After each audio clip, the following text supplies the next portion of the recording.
सबसे पहले आपको क्या चेक कराना है, वीज़ा में कई टाइप होते हैं, यानी साय खास का जो वीज़ा होता है चेक करवाना है कि आपका वीज़ा कौन सा है। तो इसमें भी आपके साथ धोखा, जो बंदे आते हैं वो सोचते हैं मैं हाउस ड्राइवर में जा रहा हूँ, उससे अच्छा खासा पैसा ले लेते हैं, आप धोखे में फंस जाते हैं। तो ये इससे बचने के लिए आपको क्या करना है, कैसे आप सब उम्मीद करता हूँ ठीक होंगे। तो जैसा कि हमने अपनी पिछली वीडियो में बात किया था कि जो यहाँ के सऊदी सिटीज़न होते हैं वो अगर अपने नाम से वीज़ा निकालते हैं तो आप उसको किस तरह ले सकते हैं और किन बातों का ध्यान रखना है जिससे कि आपके साथ कोई फ्रॉड ना हो सैलरी में या फिर उस काम को लेकर जो आप काम करने आते हैं आपका काम कोई चेंज ना हो जाए। तो हमने इसी बारे में बात किया था जो कि वीडियो का पार्ट 2 था, और आज हम वीडियो का पार्ट 3 बनाने जा रहे हैं जिसमें हम बात करेंगे कि अगर आप सऊदी अरबिया में हाउस ड्राइवर के वीज़ा पे आना चाहते हैं या खेती बाड़ी का काम जिसको यहाँ मज़रा कहा जाता है उसके वीज़ा पे आना चाहते हैं, या फिर घर में किसी काम करने के लिए जैसे कि नौकर का काम होता है और ख़दामा होती हैं जो कि ज़्यादातर लेडीज़ ही होती हैं, इन सब काम में अगर आप आना चाहते हैं तो किस तरह आप आ सकते हैं और कैसे इन सब में आने से पहले आप अपनी तैयारी करें और इन्फॉर्मेशन इकट्ठा करें ताकि आपके साथ फ्रॉड ना हो। अगर आप चैनल पर नए हैं तो सब्सक्राइब कर लीजिए और बेल आइकन को दबा लीजिए ताकि जब भी मैं कोई नया वीडियो डालूँ तो उसका नोटिफिकेशन आपके पास तुरंत पहुंच जाए। तो चलिए वीडियो को शुरू करते हैं और वीडियो को लास्ट तक देखिए ताकि आपको सारी जानकारी मिल सके। तो जैसा कि हमने पहले बात किया था सऊदी में एम्प्लॉयमेंट वीज़ा के बारे में कि किन किन टाइप के एम्प्लॉयमेंट वीज़ा होते हैं, किस में क्या सिस्टम होता है। तो मैंने इस वीडियो का 2 पार्ट और बनाया है जिसको आप अगर चाहें तो जाकर देख सकते हैं, आप उसमें इन्फॉर्मेशन पा सकते हैं कि सऊदी अरब में अगर आप एम्प्लॉयमेंट वीज़ा के लिए अप्लाई करना चाहते हैं या यहाँ पर काम करने के लिए आना चाहते हैं तो आपको किन बातों का ध्यान रखना है और किस काम में आए तो ज़्यादा बेहतर रहेगा। तो सबसे पहले हाउस ड्राइवर की बात करते हैं। तो हाउस ड्राइवर में आने के लिए आपको यहाँ से वीज़ा लेना होगा जो कि यहाँ का सऊदी अगर आपके किसी रिलेटिव या फिर आपके किसी दोस्त या रिश्तेदार के हाथों आपको मिल सकता है, या फिर आप किसी ऑफिस से आते हैं, किसी दोस्त रिश्तेदार के हाथों से आते हैं तो आपको डायरेक्टली अपने हाथ में वीज़ा मिलता है जो कि आपको किसी ऑफिस में विज़िट करना नहीं पड़ता है। आप सीधा वीज़ा लेते हैं, अपना मेडिकल करवाते हैं, इमिग्रेशन और टिकट करवाते हैं, उसके बाद सीधे चले जाते हैं। तो इसमें ऐसा होता है ज़्यादातर लोगों के साथ फ्रॉड होता है। तो मेरा वीडियो बनाने का जो ख़ास मकसद है वो इसी बारे में है कि आपके साथ फ्रॉड ना हो, तो आप किन बातों का ध्यान रखें।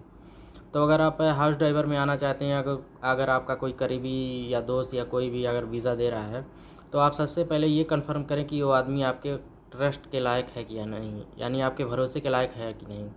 कई बार ऐसा होता है कि हमारे कोई पहचान वाले, दूर के पहचान वाले ऐसे होते हैं जिनसे हमें हमारी बातचीत होती रहती है या कोई भी किसी भी तरह का कांटेक्ट रहता है। कभी न कभी उनसे ऐसा मौका आ जाता है कि उनके पास कोई वीज़ा आता है और आप उनसे कांटेक्ट करते हैं कि भाई मुझे ज़रूरत थी, अगर आपके पास कोई वीज़ा आएगा तो बताइएगा, और उनके पास आता है वो आपको दे देते हैं। कहते कुछ और हैं, होता कुछ और है, क्योंकि वो आपके नज़दीक नहीं होते हैं इसलिए आप कोई बहस भी नहीं कर पाते हैं और आपका पैसा डूब जाता है। इसी बारे में मैं ये वीडियो बना रहा हूँ। तो अगर आपका कोई नज़दीकी दोस्त या कोई भी दे रहा है तो सबसे पहले आपको क्या चेक कराना है, आपको वीज़ा का टाइप चेक कराना है। वीज़ा में कई टाइप होते हैं, जैसे यहाँ पे एक जो हाउस ड्राइवर का वीज़ा होता है उसका नाम होता है सायके ख़ास, यानी साय ख़ास का जो वीज़ा होता है वो होता है हाउस ड्राइवर के लिए। एक होता है आमिल मंजिली, आमिल मंजिली जो वीज़ा होता है वो होता है घर के नौकर के लिए। तो आपको ये चेक करवाना है कि आपका वीज़ा कौन सा है। दूसरी बात, अगर आपका वीज़ा सायके खास ही हुआ तो ज़रूरी नहीं है कि आपको हाउस ड्राइवर में ही लगा दे, हो सकता है आपको मज़रा में लगा दे या बकरी या ऊँट चराने के लिए लगा दे, तो इसमें भी आपके साथ धोखा हो सकता है। तो इसके लिए आप क्या करना है, आपको उस कफ़ील का, यानी जो सऊदी आपको वीज़ा दे रहा है किसी दोस्त के थ्रू, तो उस दोस्त से आपसे कहना है कि मुझे उस सऊदी से बात करवा दो, क्योंकि यहाँ पे जो सऊदी लोग होते हैं वो झूठ नहीं बोलते हैं। उनको जो काम करने के लिए बंदा चाहिए होता है तो वो वही काम बोल के वीज़ा देते हैं कि मुझे यही काम करवाना है, वीज़ा चाहे कोई भी रहे। जैसे अगर आपका हाउस ड्राइवर का वीज़ा है लेकिन उसको ज़रूरत है घर के नौकर की, तो फिर वो अपनी सहूलियत के हिसाब से हाउस ड्राइवर का ही निकाल देते हैं और घर में अपनी नौकरी करवाते हैं। और जो बंदे आते हैं वो सोचते हैं मैं हाउस ड्राइवर में जा रहा हूँ, लेकिन वो होता है कुछ और। ऐसा ही होता है कि हाउस ड्राइवर का वीज़ा निकलता है लेकिन सऊदी लोगों को ज़रूरत होती है बकरी चराने वालों की या ऊँट चराने वालों की, और वो हाउस ड्राइवर का वीज़ा निकाल देते हैं, यानी सायके खास का। और वीज़ा वहाँ पे दिखा के लोग कहते हैं नहीं हाउस ड्राइवर का है, आप जाइए, आपसे अच्छा खासा पैसा ले लेते हैं और आप धोखे में फंस जाते हैं। तो ये इससे बचने के लिए आपको क्या करना है, आप किसी दोस्त या किसी रिश्तेदार से अगर वीज़ा लेते हैं जो कि आपके ज़्यादा करीब नहीं है तो आपको क्या करना है, सबसे पहले तहकीक करनी है। सबसे पहले आपको ये मालूम करना है कि वीज़ा सच में वही है जो वो बोल रहा है या किसी और काम का है। तो आपको इसके लिए क्या करना है, अगर आप उससे कह सकते हैं कि हाँ यार मुझे एक बार अपने सऊदी से या उस कफील से मेरी बात करा दो। तो बात करने के लिए आपको ज़रूरी नहीं है अरबी आइए, आपको इंग्लिश भी थोड़ी बहुत आती है, तो आप उससे बात कर सकते हैं। आप उससे पूछ सकते हैं कि क्या काम है, सैलरी क्या है, ये सारी चीज़ें वो इंग्लिश में ही आपको बता सकता है। और अगर आपको इंग्लिश भी नहीं आती है तो आप किसी ऐसे बंदे को ढूंढिए जिसको इंग्लिश आती हो, उससे बात करवाइए। आप उसका कफील का नंबर ले लीजिए, क्योंकि अब इंडिया से यहाँ बात करने के लिए अगर आपको अभी व्हाट्सअप चल रहा है, व्हाट्सअप से आप कांटेक्ट कर सकते हैं। नहीं तो अगर आपको बात करना है तो वहाँ का कॉल, एक कॉल का ज़्यादा करता है इंटरनेशनल कॉल। लेकिन अगर आपको 80-90 हज़ार नहीं डुबाने हैं तो 200-300 रुपये का आप कॉल कर लीजिए इसके पास, उतने में ही आप बात कर सकते हैं। तो 80-90 हज़ार 1 लाख डुबाने से अच्छा है 200-300 लगा के अपना क्लियर इन्फॉर्मेशन निकाल लीजिए। दूसरी बात होती है कि जो एजेंट लोग होते हैं या आप किसी ऑफिस में अपना पासपोर्ट दे के वहाँ से वीज़ा लगवाते हैं या किसी एजेंट से लगवाते हैं, तो इसमें भी फ्रॉड हो जाता है। क्योंकि जो ऑफिस वाले होते हैं अगर वो एग्रीमेंट नहीं करते हैं आपके साथ या आप उनसे एग्रीमेंट नहीं करते तो फिर वहाँ पे भी धोखा हो जाता है। तो अगर आप ऑफिस से आ रहे हैं तो लाजिम आप एग्रीमेंट करके आइए, क्योंकि ऑफिस में ज़्यादातर धोखा होता रहता है। और जो एजेंट आप किसी एजेंट के थ्रू अगर आप आ रहे हैं तो उसमें भी आपको ध्यान रखना है कि वहाँ भी एग्रीमेंट आप करवा लें तो सबसे बेहतर है, क्योंकि वहाँ पे ज़्यादा झूठ बोलने की संभावना होती है। क्योंकि वो लोग आपसे झूठ बोल देते हैं, आपको दिखाएंगे वीज़ा कुछ और रहेगा लेकिन यहाँ पे काम करने की बात आएगी तो कुछ और रहेगा। लेकिन जब आप यहाँ पहुँच आएंगे तो वो आपसे बोलेगा कि अभी वहाँ गए हो तो कुछ दिन काम कर लो, वहाँ पे रह लो, थोड़ा मुसीबत काट लो, ये है वो, ऐसा वैसा बात करेगा। उसको सब पता होगा। ये क्यों करते हैं, ये पैसा लेने के लिए। आपको बताएगा कि 1500 की सैलरी है, जाओ वहाँ पे आपसे 1,90,000 ऐसा कुछ ले लेगा। तो बीच में क्या होता है कि जो यहाँ के सऊदी जो वीज़ा देते हैं वो फ्री वीज़ा देते हैं, चाहे ऑफिस में दें चाहे किसी बंदे को, तो फ्री वीज़ा होता है। बहुत कम है ऐसे जो 500,000 ऐसा कुछ डिमांड करते हैं।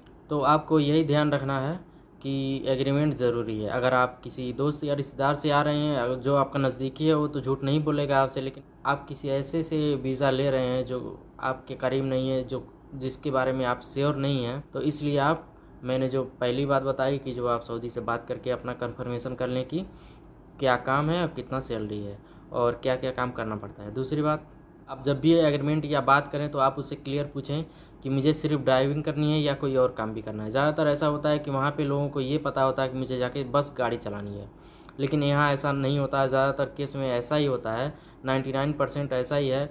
यहाँ आएंगे तो आपसे घर भी धुलवाएगा, बाथरूम भी साफ़ करवाएगा, और ज़रूरत पड़ी तो अगर उसका मज़रा है या कोई भी और ऐसी काम करने की जगह है तो वहाँ पे भी आपको भेज सकता है काम करने के लिए। तो ये आपको क्लियर करना होगा कि मुझे सिर्फ ड्राइविंग करनी है, अगर मैं घर भी साफ़ करता हूँ तो मुझे इतना सैलरी चाहिए, या अपने हिसाब से आप उससे एग्रीमेंट कर सकते हैं, चाहे ऑफिस वाला हो या डायरेक्ट सऊदी से आप बात करें।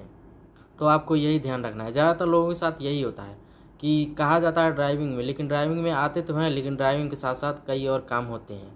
तो इसका आपको ध्यान रखना है और इसकी इन्फॉर्मेशन आपको ले लेनी है। पैसे की बात करते हैं तो जो वीज़ा का पैसा यहाँ पे सऊदी जो लोग ज़्यादातर नहीं लेते हैं, अगर लेते भी हैं तो 500,000 ऐसा कुछ लेते हैं, बल्कि वो भी नहीं लेते हैं, समझ लीजिए। आप अगर वहाँ से अपना इमिग्रेशन और टिकट लेते हैं तो पहले खर्चा आता था मेडिकल के साथ 40,000 तक हो जाता था।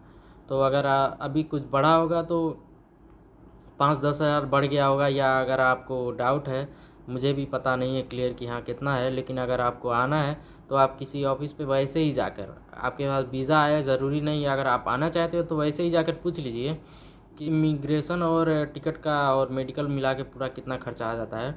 उस हिसाब से आप अंदाज़ा लगा सकते हैं आपसे एजेंट या आपका कोई रिश्तेदार या ऑफिस वाला आपसे कितना वीज़ा का पैसा ले रहा है। क्योंकि उसके बाद जो चार्ज होता है वो सिर्फ वीज़ा का चार्ज होता है, जो कि यहाँ के सऊदी लोग लेते नहीं हैं। और बीच वाले जो थर्ड पर्सन होते हैं, यानी कि आपका कोई रिश्तेदार या ऑफिस वाला या एजेंट, यही लोग लेते हैं।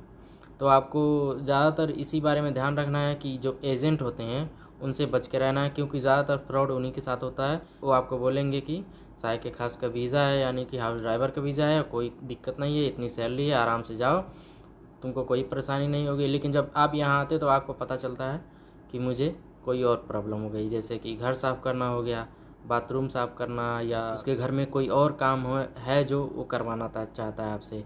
जैसे कि उसकी कोई दुकान है या बिजनेस है या किसी भी तरह का और कोई काम जो उसे आपसे करवाना है। वो बुलाते हैं तो इसलिए नहीं बुलाते हैं कि आपको गाड़ी पे बैठा देंगे बस ड्राइविंग करो, नहीं, वो लोग इसी हिसाब से बुलाते हैं कि मैं उससे कोई भी काम करवा सकता हूँ। जैसे आप ये समझिए, आप वहाँ से आ रहे हैं ड्राइविंग के नाम पे कि हाँ मुझे ड्राइविंग करना है, लेकिन यहाँ के जो सऊदी लोग होते हैं वो आपको नौकर की तरह रखते हैं। जैसे आपको नौकर समझते हैं, एक रूम दे देंगे, वहाँ पे रखेंगे, जब उनकी मर्ज़ी हुई तब आपको फ़ोन करके बुलाएंगे कि हाँ चलो यहाँ चलना है, वहाँ चलना है।